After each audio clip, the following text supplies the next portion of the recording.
اس دنیا میں اللہ رب العزت نے ہزاروں نہیں لاکھوں مخلوقات پیدا کی، اور ان تمام مخلوقوں میں اللہ رب العزت نے حضرت انسان کو اشرف الخلائق بنایا۔ قرآن کریم میں اللہ خود فرماتے ہیں وَلَقَدْ كَرَّمْنَا بَنِي آدم، اور ہم نے بنی آدم کو، آدم کی اولاد کو ہم نے مکرم اور معزز بنایا۔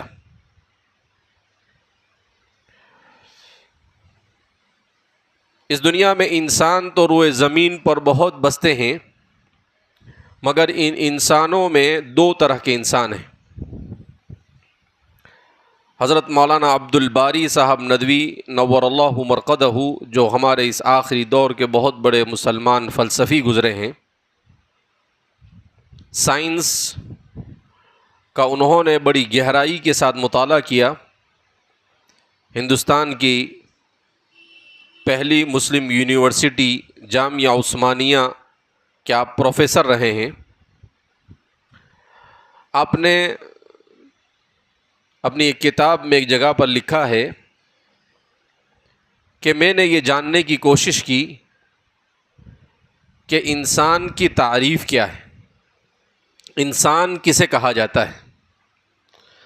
اس کو جاننے کے لیے میں نے فلسفے کی کتابوں کی روگردانی کی، فلسفے کی کتابیں اٹھائی کہ سقراط، بقراط، ارسطو، طالیس، جالینوس، جو بڑے بڑے یونان کے اور گریس کے فلاسفہ گزرے ہیں، وہ لوگ انسان کے بارے میں کیا کہتے ہیں، انسان کی حقیقت کے سلسلے میں ان کا کیا ماننا ہے۔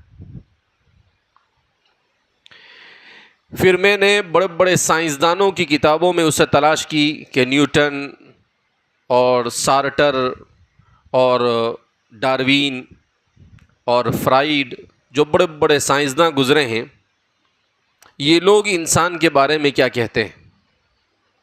مجھے تعجب ہوا کہ نہ تو کوئی فلسفی انسان کی تعریف پیش کر سکا اور نہ کوئی سائنٹسٹ اس انسان کی تعریف پیش کر سکا، مگر میری جستجو ختم نہیں ہوئی، اور میں نے کہا کہ میں قرآن اور حدیث سے پوچھتا ہوں کہ انسان کون ہے۔ جب میں نے قرآن اور حدیث میں انسان کو تلاش کرنے کی کوشش کی تو مجھے یہ جواب ملا، اور مجھے یہ محسوس ہوا کہ قرآن اور حدیث یہ کہتا ہے کہ انسان نام ہے العبد المؤمن کا، کہ روئے زمین پر انسان تو بہت ہے، مگر حقیقی معنی میں انسان وہ ہے جو ایمان سے وابستہ ہو۔ اگر ایمان ہے تو واقعتاً انسان انسان بن کر زندگی گزارتا ہے، اور اگر ایمان نہیں ہے تو انسان انسان بن کر زندگی نہیں گزار سکتا ہے۔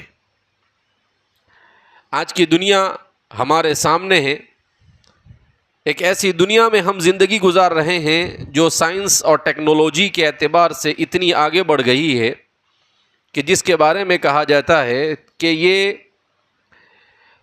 انفارمیشن ٹیکنالوجی کا دور اب انفارمیشن ٹیکنالوجی سے آگے بڑھ کر آرٹیفیشل انٹیلیجنس، الذکاء الاصطناعی، مصنوعی ذہانت کے زمانے میں داخل ہو چکا ہے۔ الگوریتھم اور بگ ڈیٹا یہ اس زمانے کی سب سے بڑے چیلنج ہے۔ اب دیکھتے ہیں کہ کہیں سے کوئی چیز آپ خریدو، انٹرنیٹ آن لائن آپ کسی چیز کو خریدو، کہیں بھی جاؤ تو آپ کے پاس آپ کا ای میل مانگا جاتا ہے، آپ کا موبائل نمبر مانگا جاتا ہے۔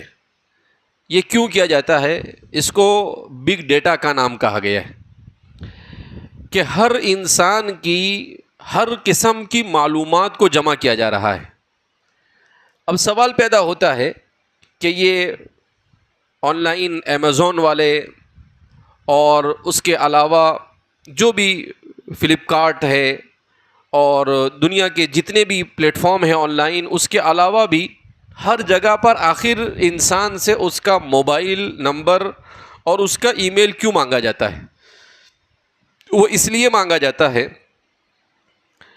کہ آپ کا موبائل نمبر اور آپ کا ای میل ڈیٹا جب کسی کے پاس چلا جاتا ہے تو پھر اس شخص کی اور اس مارکیٹ کی اور اس دکان کی اور اس اپلیکیشن والے کی رسائی آپ تک آسان ہو جاتی ہے. پھر وہ آسانی تک کہ اپنی مارکیٹنگ آپ تک پہنچا سکتا ہے، اپنے پروڈکٹ کے بارے میں تفصیلات آپ تک پہنچا سکتا ہے، اور آپ تک جو بھی کچھ پہنچانا چاہے آپ کے ساتھ اس کا کمیونیکیشن آسان ہو جاتا ہے. یہاں پر ہمارے لیے اس چیز کو جاننے کی ضرورت ہے کہ ایسے پرخطر دور میں ایک مسلمان عورت اور ایک مومن عورت سب سے پہلے اپنی ذمہ داری کو کیسے سمجھے.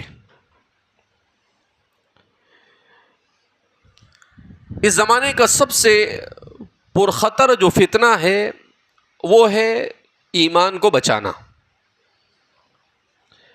اگر ہماری مائیں اور بہنیں اور ہمارے گھر کی عورتیں یہ اپنے ایمان کو بچانے میں کامیاب ہو گئی تو یوں سمجھیے کہ ان کے اس زندگی میں آنے کا مقصد حاصل ہو گیا. اور اگر وہ اپنے ایمان کو بچانے میں کامیاب نہیں ہوتی ہے تو اس سے زیادہ خسارے کی اور کوئی بات نہیں ہو سکتی ہے. قرآن کریم میں اللہ رب العزت ارشاد فرماتے ہیں فمن زحزح عن النار وادخل الجنۃ فقد فاز، کہ دنیا میں ہر آدمی کامیابی کا خواہاں ہے، ہر آدمی چاہتا ہے اسے کامیابی مل جائے، ہر آدمی کی تمنا ہے کہ وہ سکسیس ہو جائے، مگر اسے یہ بات سمجھنی چاہیے کہ کامیابی دو طرح کی ہے. ایک ہے ٹیمپرری اور عارضی کامیابی، اور ایک ہے دائمی کامیابی. جو ٹیمپرری کامیابی ہے، جو وقتی کامیابی ہے، جو مختصر مدت والی کامیابی ہے، وہ کیا ہے؟ وہ انسان سمجھتا ہے کہ مال میں کامیابی ہے، انسان سمجھتا ہے بیوٹی پارلر میں جا کر خوبصورت بننے میں کامیابی ہے. آج کی عورت سمجھتی ہے اسنیپ چیٹ اور انسٹاگرام چلانے میں کامیابی ہے. وہ یہ سمجھتی ہے اپنے فالوور کو اور اپنے ویورز کو بڑھانے میں کامیابی ہے، اپنے سبسکرائبر کو بڑھانے میں کامیابی ہے. یہ کامیابیاں نہیں ہیں، یہ شیطان کا جال ہے جو انسان کو اپنی طرف کھینچ رہا ہے.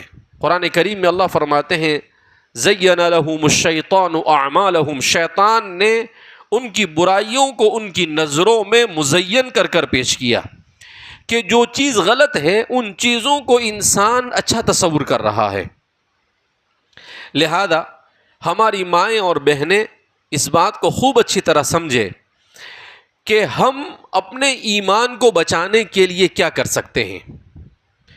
اس دنیا کو اللہ نے ایسا بنایا ہے کہ ایک مرد اور ایک عورت یہی اس دنیا کا کل اور تمام ہے. عورت کا کردار اور مرد کا کردار، ان دونوں کا کردار ایمان اور اسلام کے بچانے میں اہم ہے، مگر عورت کا کردار یہ باپ کے مقابلے میں بچوں کے ایمان اور ہماری نسلوں کے ایمان کے بچانے میں زیادہ اہم ہے. کیوں؟ اس لیے کہ عورت یہ ماں ہے، اور ماں کی گود یہ بچے کا سب سے پہلا مدرسہ ہے. اگر ماں نیک اور صالح ہے تو اولاد نیک اور صالح ہوگی، اور اگر ماں کا کریکٹر اچھا نہیں ہے، ماں کے اخلاق اور کردار اچھا نہیں ہے، ماں یہ اپنے گھر میں بیٹھ کر موبائل پر پاکستانی سیریلز دیکھتی رہتی ہے، ماں اپنے گھر پر بیٹھ کر گھر میں بیٹھے بیٹھے ناٹک دیکھتی رہتی ہے، گانے سنتی رہتی ہے اور غلط چیزوں کا استعمال کرتی ہے، جن لوگوں سے روابط نہیں رکھنے چاہیے ان لوگوں سے روابط رکھتی ہے، تو لامحالہ اس کا اثر آپ کی بیٹیوں پر پڑے گا، آپ کے بیٹوں پر پڑے گا. پھر اس کے بعد اگر اللہ نہ کرے وہ ایمان سے محروم ہو جائے تو اس کا ذمہ دار ان بچوں اور ان بچیوں سے زیادہ ہماری مائیں اور ہماری عورتیں. آپ کہیں کہ یہ سب کیا باتیں ہیں، مگر اس بات کو سمجھنا چاہیے کہ اللہ رب العزت نے حضرت آدم کو پہلے پیدا کیا، اس کے بعد آپ کی بائیں پسلی سے حضرت حوا کو پیدا کیا، اور حضرت حوا یہ انسانوں کی پہلی ماں ہے۔ اس دنیا میں جس دور سے ہم گزر رہے ہیں یہ مغربی تہذیب کا دور ہے۔ اس دور نے انسانی معاشرے کو بگاڑنے کے لیے سب سے زیادہ محنت اگر کسی پر کی ہے تو وہ عورتوں پر کی ہے۔ میں ایک پی ایچ ڈی کا تھیسس پڑھ رہا تھا ابھی کچھ دنوں پہلے، آزادی نسواں اور عورت 20ویں اور 21ویں صدی میں۔ اس تھیسس کے اندر میں انہوں نے لکھا کہ عورتوں میں بگاڑ پیدا کرنے کے لیے ویسٹرن نے، مغرب نے، یورپی اقوام، امریکہ اور برطانیہ نے سب سے زیادہ محنت کی ہے۔ کیوں؟ اس لیے کہ وہ جانتا ہے کہ جہاں عورت معاشرے میں بگڑتی ہے اس معاشرے کے برباد ہونے کے لیے مزید اور کچھ کرنے کی ضرورت نہیں۔ اسی لیے کہتے ہیں کہ ہم جس دور سے گزر رہے ہیں اس دور میں اگر کسی قوم کو تباہ اور برباد کرنا ہے تو اس قوم کو تباہ اور برباد کرنے کے لیے ناگاساکی اور ہیروشیما کی طرح بم برسانے کی ضرورت نہیں، بلکہ 4 کام کر دیے جائے تو وہ قوم خود بخود تباہ ہو جاتی ہے۔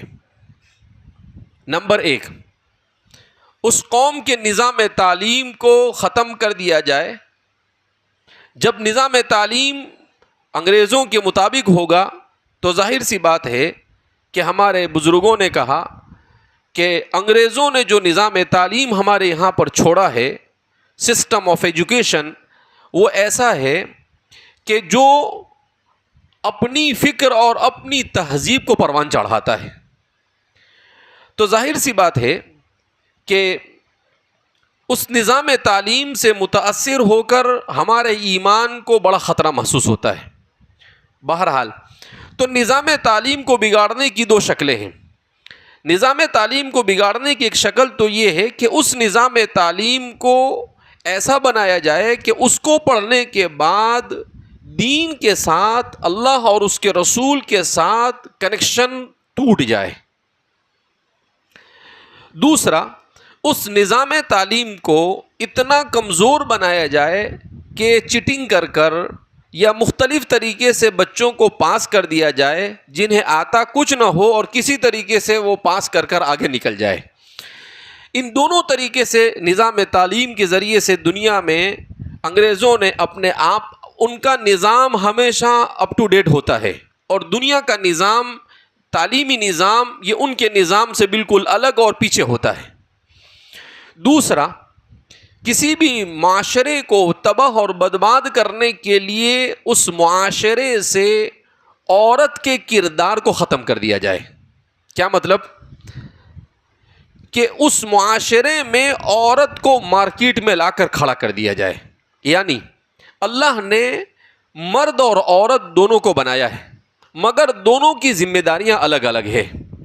مرد کو اللہ رب العزت نے نفقے کا حامل بنایا ہے کہ بھئی مرد کمائے اور کما کر اپنی بیوی اور بچوں کے کھانے پینے اور رہنے سہنے کا انتظام کرے، اور عورت اپنے گھر میں رہ کر اپنے بچوں کی تعلیم و تربیت، اپنے بچوں کو اور اپنے شوہر کو کھلانے پلانے اور اپنے گھر کی صفائی اور اپنے گھر کو سنبھالنے کا کام کرے، جس کو ہماری زبان میں، پولیٹیکل زبان میں یوں کہہ سکتے ہیں کہ مرد جو ہے وہ فورین منسٹر ہے اور عورت یہ ہوم منسٹر ہے۔ تو ہوم منسٹر، اب ظاہر سی بات ہے کہ ہوم منسٹر کا کام، ملک کا کام تو اس کا گھر کا کام ہوتا ہے، مگر ہوتا یہ ہے کہ اس تعلیم کے ذریعے سے عورت کو ایسا کہا جاتا ہے کہ مرد اور عورت دونوں کے حقوق ایک جیسے ہیں، جبکہ اللہ نے جب دونوں کو صنف الگ بنایا ہے تو ظاہر سی بات ہے ان کی ذمہ داریاں بھی الگ الگ ہیں۔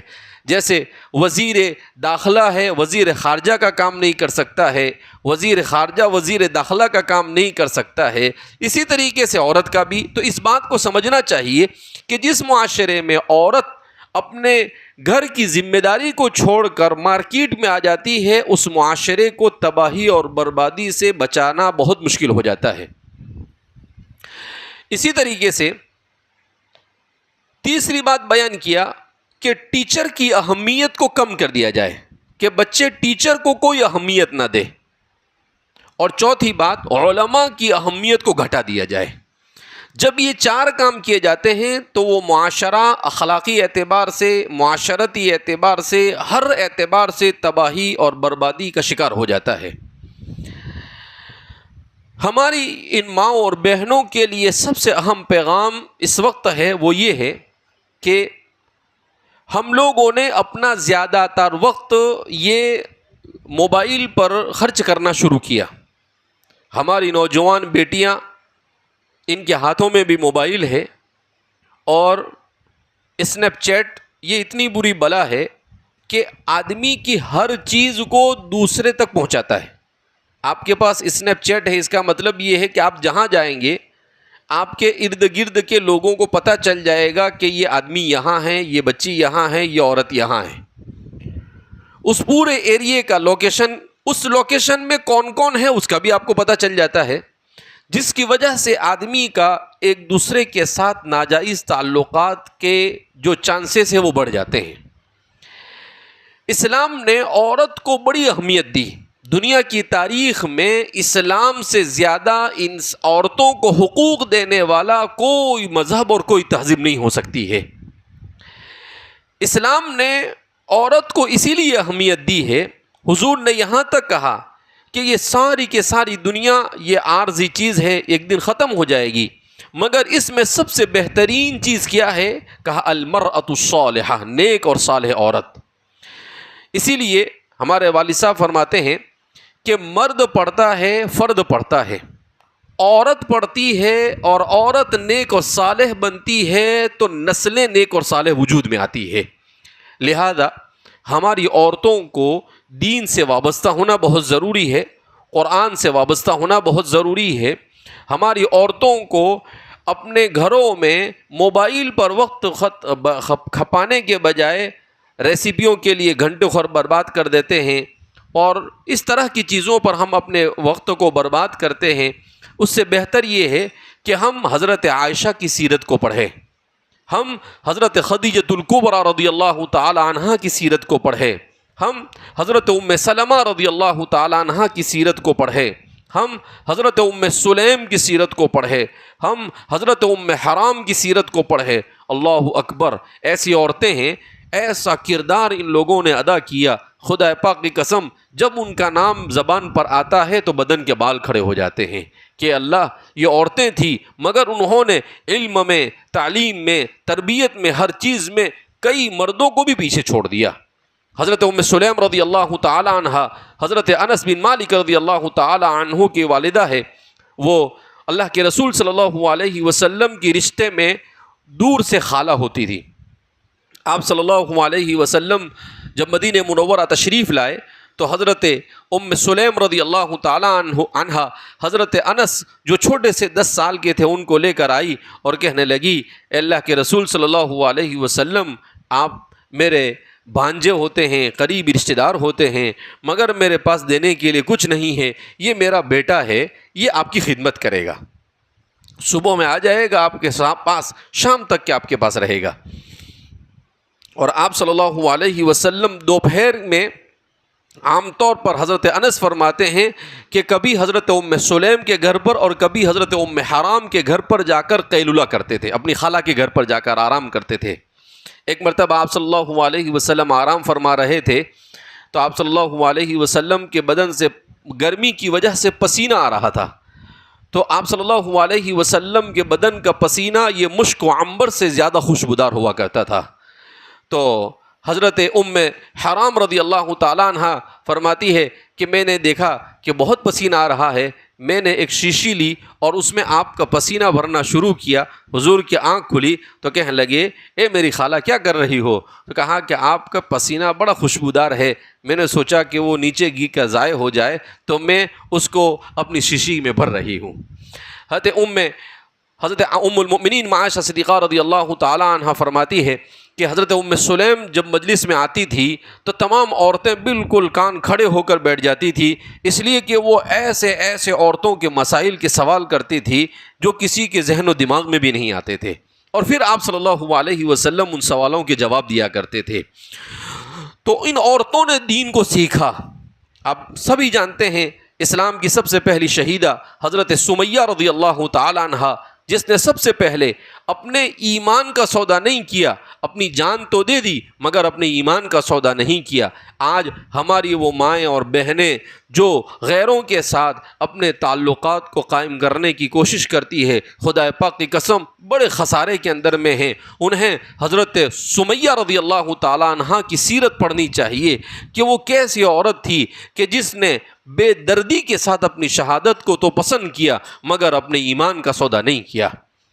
تو ہمیں اگر اپنے گھر کے ماحول کو ایمانی اور اسلامی ماحول بنانا ہے تو اپنے گھر پر محنت کرنی پڑے گی، اپنے گھر میں دین کو زندہ کرنا پڑے گا، اپنے گھر میں ان عورتوں کی سیرتوں کو پڑھنا پڑے گا. حضرت عمرہ رضی اللہ تعالی عنہا، اللہ اکبر، اتنی بڑی محدثہ حضرت عائشہ صدیقہ رضی اللہ تعالی عنہا کی تلمیذہ ہے اور بے شمار حدیثیں وارد ہے. خود ام المؤمنین عائشہ صدیقہ رضی اللہ تعالی عنہا فرمایا کرتی تھی کہ اے عمرہ، کچھ میرے پاس بھی باقی رہنے دو گی یا سارا میرا علم تم ہی لے کر چلی جاؤ گی؟ اللہ کے رسول حضرت عائشہ کی خدمت میں رہتی تھی اور خوب علم دین کو حاصل کرتی تھی. ام المؤمنین عائشہ نے اللہ کے رسول صلی اللہ علیہ وسلم سے جو دین کو سیکھا ہے، اللہ اکبر، حضور خود فرماتے ہیں خذوا نصف علمکم من حمیرہ، اے لوگو میری دین کا آدھا علم تم حمیرہ سے. حضور پیار سے حضرت ام المؤمنین حضرت عائشہ کو حمیرہ کہتے تھے. حمیرہ اس کا مطلب آتا ہے لال گلاب کا پھول. جیسے ہمارے گجراتی زبان کے اندر میں پیار اور محبت میں لالو اور لالی کہتے ہیں، اسی انداز میں اللہ کے رسول صلی اللہ علیہ وسلم بھی حمیرہ کہتے تھے. حضور نے کہا خذوا نصف علمکم من حمیرہ، اپنی امت سے کہا کہ میرا آدھا علم میرے دین کا حمیرہ سے یعنی حضرت عائشہ سے سیکھو. تو کیوں؟ اس لیے کہ حضرت عائشہ اللہ کے رسول صلی اللہ علیہ وسلم کے نکاح میں بہت کم عمر میں آئی اور آپ نے 10 سال اللہ کے رسول صلی اللہ علیہ وسلم کے ساتھ ایسے گزارے کہ ان 10 سالوں میں ایک بیوی اور شوہر کے تعلقات یہ کس طریقے سے گزارے جاتے ہیں اور کس طریقے سے محبت کے ساتھ رہا جاتا ہے، ان کی سارے مسائل حضرت عائشہ نے امت کو بیان کیے. ایک مرتبہ وہ فرماتی ہے کہ اللہ کے رسول صلی اللہ علیہ وسلم انسان تھے، نبی تھے، سید البشر تھے، تمام اللہ کی مخلوق میں سب سے افضل تھے، مگر اس کے باوجود بھی اللہ کے رسول صلی اللہ علیہ وسلم حضرت عائشہ سے ایسی محبت کرتے تھے. حضرت عائشہ فرماتی ہے کہ میں نے ایک گلاس میں پانی پیا تو حضور نے دیکھا کہ میں نے کہاں سے پیا ہے، حضور نے بھی وہیں سے پانی پیا. یہ اللہ کے رسول صلی اللہ علیہ وسلم نے کہا کہ میاں بیوی کی رشتے میں محبت کے اظہار کے لیے ایسا بھی کیا جا سکتا ہے. تو میرے اور آپ کے دین نے ہر چیز کا علم دیا ہے، مگر افسوس اس بات کا ہے کہ ہم دین کو سیکھنے کی فکر نہیں کرتے، ہم دین کو سمجھنے کی فکر نہیں کرتے.